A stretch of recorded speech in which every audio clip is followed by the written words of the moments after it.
Buenos días. Nos encontramos en las salas de reserva del Museo de Albacete. Estamos con la directora, Blanca Gamo, que en este Día Internacional de la Mujer nos va a hablar de una lápida funeraria romana de la Casa del Indiano, Alcaraz. Buenos días, Blanca.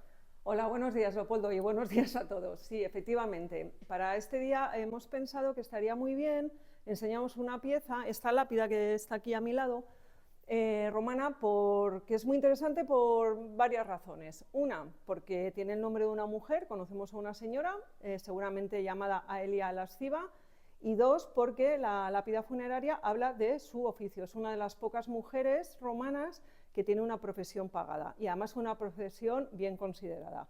Ella era una nutrix, es decir, una nodriza. Antes de seguir hablando de las nodrizas y de contaros historias, voy a daros la traducción de la lápida y me vais a permitir que lo lea para no equivocarme. Dice así: Aelia Lasciva, nodriza compasiva de 50 años. Por sus méritos, Lucio Aelio Ingenus, hijo de Celer, pagó sus honras fúnebres y el lugar de su tumba. Aquí yace. No se conserva el principio de la inscripción, donde iría el praenomen o el primer nombre, ¿no?, de esta señora. Se conserva el lasciva, el segundo, el nomen. Pensamos que, o la mayoría de los expertos piensan que podría poner Aelia. Si fuese así, estaría indicando que es una liberta, es decir, una esclava que ha sido manumitida por sus señores, los Aelios, que es la familia para la que trabajaría, para la que fue nodriza, la nodricia de Lucius Ingenius, y por eso ella toma ese nombre de Aelia.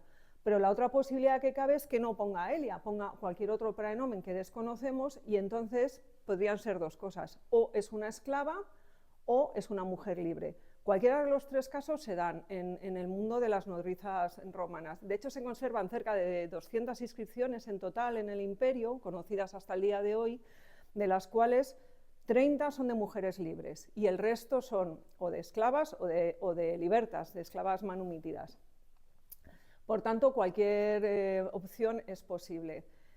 El trabajo de nodriza, ya digo que era un trabajo remunerado, que estaba bien visto, no así como otros trabajos como el de prostituta, por ejemplo, ¿no?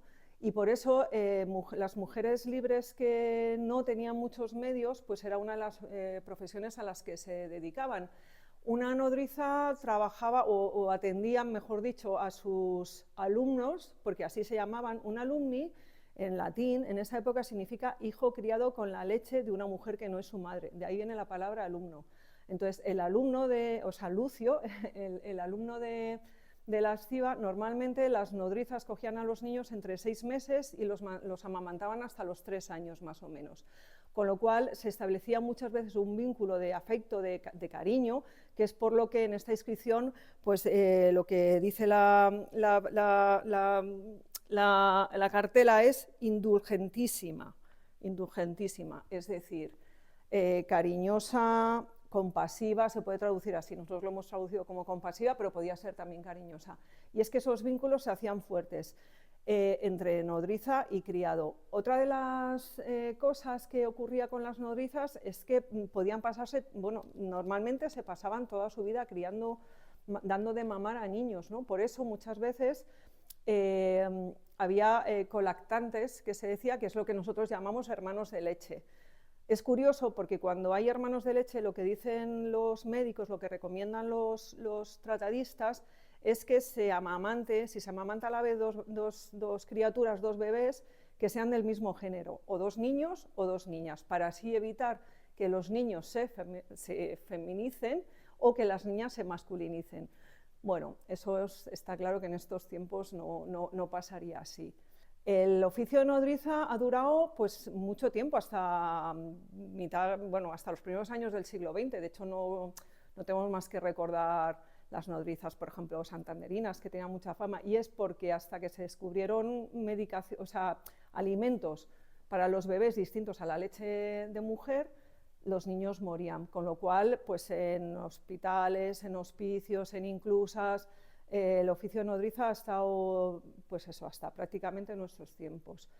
También, ¿por qué se hacía o se usaba una nodriza? Pues era por varios motivos. Uno, porque en Roma las mujeres se casaban muy jóvenes y muchas de ellas tenían los bebés o parían o se ponían de parto siendo muy jóvenes, con lo cual había una mortalidad bastante grande. Si muere la madre, alguien tiene que alimentar al bebé. Esa es una de las causas importante. Hay una segunda causa por la que hay tantas nodrizas y es que en época romana los niños que quedaban abandonados en la calle había veces o muchas veces se cogían por personas que tenían trabajadores, gente con posibles, para tener esclavos sin tener que pagarlos. Entonces, ¿qué se hacía? Se contrataba una nodriza para que alimentase a esos niños para que los sacase adelante y así esos niños se convertían en esclavos sin tener que haberlos comprado en un mercado. Normalmente se preferían niñas porque, claro, si tienes una esclava, esa puede tener más hijos, ¿no? Más esclavos. En Egipto se han conservado incluso papiros con los contratos para esta profesión, ¿no? Y, por ejemplo, pues se dice que se va a pagar tanto dinero al mes para que el mantenimiento, para el amamantamiento, pero se ponen unas condiciones como que la nodriza no puede beber vino, la nodriza no puede tener relaciones sexuales con su marido o con su pareja porque entonces dejaría de dar leche. En fin, se ponen una serie de condiciones para conseguir que el trabajo sea lo más satisfactorio posible para el que paga. Por tanto, en realidad era un oficio duro.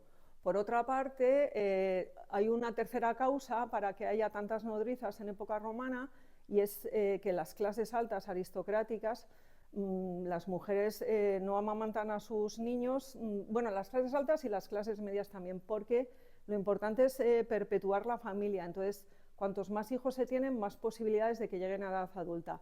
Una manera de que la mujer pueda volver a ser fértil y a volver a concebir es no amamantar a los nacidos y así puede ponerse otra vez más fácilmente a quedarse embarazada.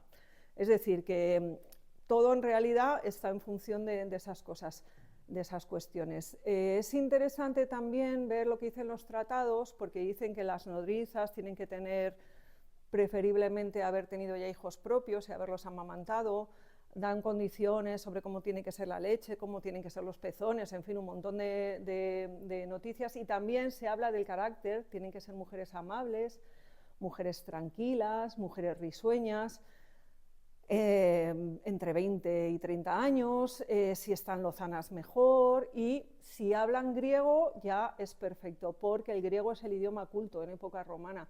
Entonces, bueno, al igual que como la nodriza está con los niños por lo menos hasta los 3 años, pues también son las primeras que les enseñan a hablar y aprenden así un segundo idioma.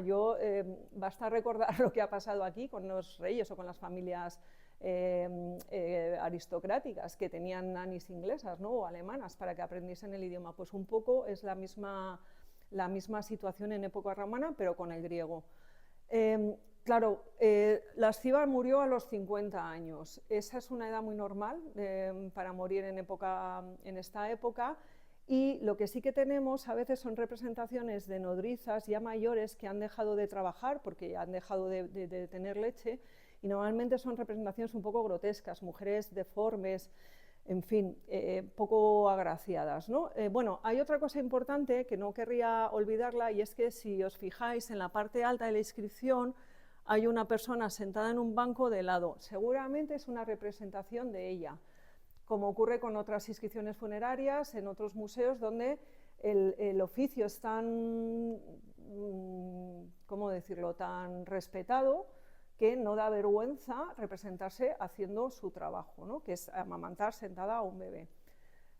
Esta inscripción está dedicada por Lucio Ingenus, pero hay muchas en las que es la propia muerta la que habla de su profesión, lo cual nos vuelve a abundar en ese orgullo, ¿no?, de trabajo. Pero no obstante, no nos engañemos, es un trabajo porque no se tiene dinero para no trabajar, porque en realidad el ideal de mujer o de matrona romana es una mujer buena ama de casa, que se encarga de sus hijos, que se encarga de su marido y de su familia y que no trabaja en nada más. Así que el oficio de nodriza sería para mujeres sin muchos recursos, porque si no, no se ejercería. Y bueno, está enmarcada en una tabula ansata este tipo de cartelas, y desgraciadamente no conocemos bien el contexto de aparición de esta inscripción. no sabemos el cementerio en el que estaría, ni... lo único que sabemos es que esta zona pertenece al territorio de Mentesa Oretana, que estaría seguramente en Villanueva de la Fuente, en la provincia de Ciudad Real, y esto forma parte de su territorio, pero en realidad no sabemos mucho más de la descripción. Y bueno, espero que os haya gustado porque realmente pues es una mujer trabajadora y bueno, creo que es muy apropiado hablar de ella hoy. Por cierto, feliz Día de la Mujer Trabajadora o feliz Día de la Mujer para todas. Gracias.